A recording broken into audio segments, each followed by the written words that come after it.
Có trang tay viết lên đây lời yêu thương hai gái đây môi tình.3, 2, 1,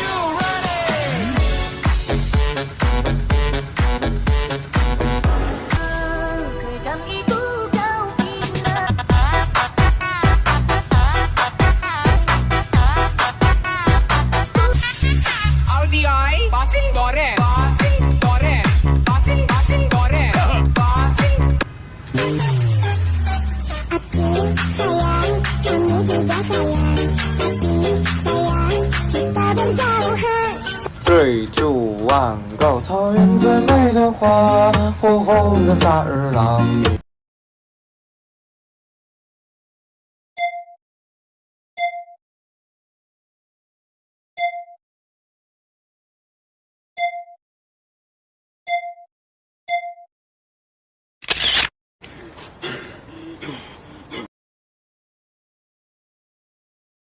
Làm gì có ai mãi là một con vịt xấu xí đâu.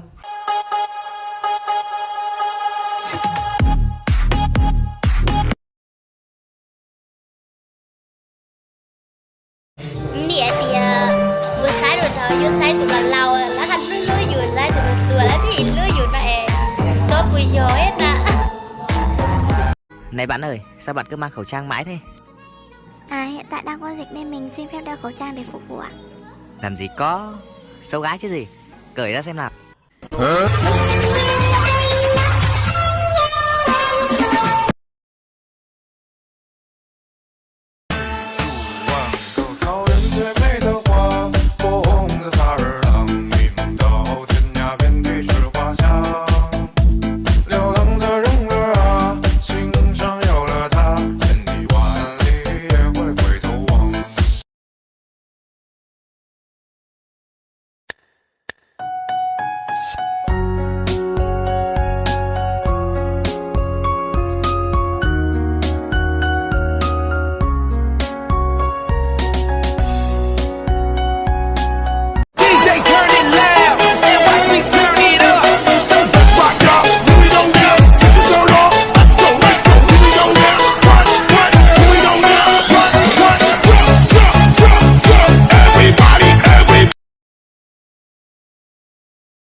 不好意思，没忍住，再好好来一次，